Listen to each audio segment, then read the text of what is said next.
Selamat pagi bagi kita semua. Halo semuanya, gimana kabar kalian? Semoga tetap sehat dan semangat ya. Berjumpa dengan saya Sonia Sinaga dari Universitas Maritim Raja Ali Haji. Terima kasih sudah menonton video saya. Nah, sudah pernah kita pelajari ketika SMP teks laporan hasil observasi. Nah, kalau tidak ingat, tenang, kita akan membahasnya lagi. Nah, mari kita simak teks laporan hasil observasi sekarang. Baik, di sini saya akan menjelaskan mengenai teks laporan hasil observasi. Pengertiannya, teks yang berisi penjabaran umum atau melaporkan sesuatu berupa hasil dari pengamatan, yaitu observasi. Tujuan teks laporan hasil observasi adalah agar kita makin terampil dalam menulis hasil pengamatan kita.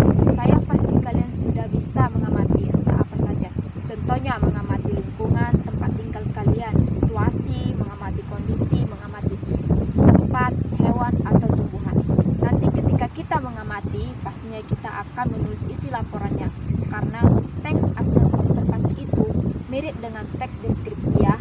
Jadi kalau teks hasil observasi itu lebih bersifat umum, sedangkan kalau teks deskripsi itu bersifat khusus.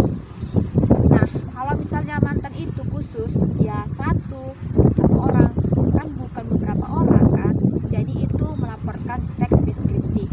Sedangkan teks hasil observasi itu yang bersifat umum, contohnya adalah manusia suku Jawa, suku Madura, suku Sunda, dan cukup banyak. Atau objektifnya itu lebih luas. Kita pelajari yuk perbedaan antara teks laporan hasil observasi dengan teks deskripsi. Perbedaan yang pertama adalah teks laporan hasil observasi bertujuan secara objektif dan sistematis untuk memecahkan permasalahan atau menguji suatu hal. Sedangkan kalau teks deskripsi itu berfungsinya adalah untuk menggambarkan secara detail atau memberikan gambaran kepada pembaca tentang apa yang kita tuliskan atau tentang suatu hal yang akan kita deskripsikan. Perbedaan yang kedua, teks laporan hasil observasi adalah teks observasi dituliskan secara objektif dan netral. Sementara teks deskripsi dapat dituliskan dengan cara objektif atau subjektif. Struktur dari teks laporan hasil observasi adalah yang pertama, pernyataan atau klasifikasi. Yang kedua, deskripsi bagian. Yang ketiga, deskripsi manfaat. Sedangkan untuk teks deskripsi strukturnya adalah 1. Identifikasi, 2.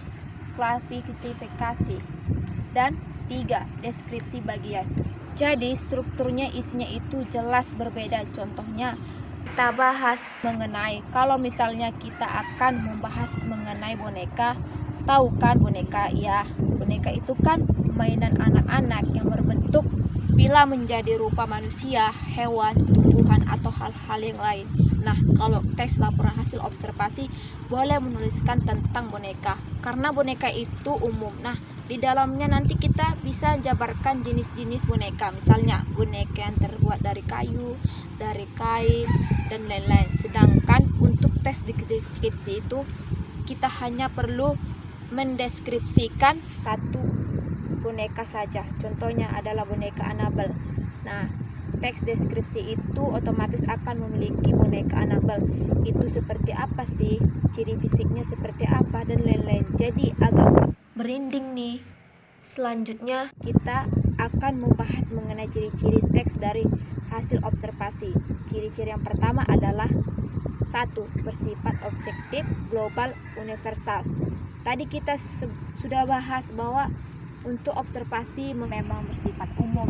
Kalau misalnya kita membahas boneka, berarti boneka secara umum. Cara globalnya seperti apa? Atau kalau misalnya kita membahas mengenai manusia, maka kita pilih manusia secara umum. Boleh manusia mungkin dari suku Jawa, suku Sunda, dan lain-lain. Tetapi kalau yang deskripsi tadi, kita ambil satu manusia yang kita deskripsikan. Contohnya saya.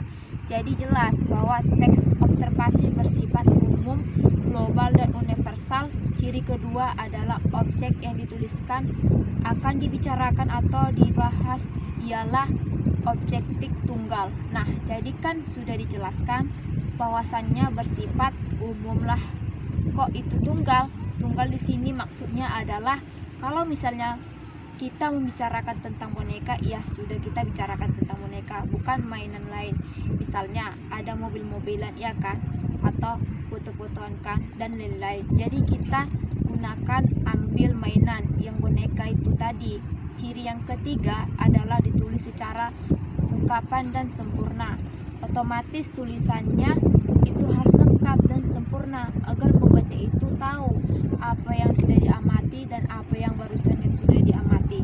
Makanya strukturnya itu harus lengkap, mulai dari pernyataan umum atau klasifikasi, deskripsi bagian.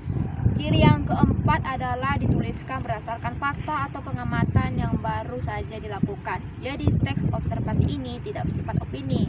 Jadi kalau misalnya kita membahas mengenai boneka, tadi kita yang di dalam membahas boneka kata tidak boleh memberikan opini atau pendapat atau tentang boneka. Misalnya saya lebih suka mainan mobil-mobilan daripada boneka. Nah, itu tidak boleh kalau bersifat objektif. Beda kalau misalnya kalian nanti menuliskan tentang Annabelle, kemudian bagian mungkin Annabelle itu menyeramkan, tapi mungkin bagian orang lain tidak menyeramkan, justru mengelucukan. Itu boleh-boleh saja untuk teks deskripsi. Untuk teks observasi itu hanya objektif. Ciri yang kelima harus bisa ditanggung jawabkan kebenarannya. Karena apa?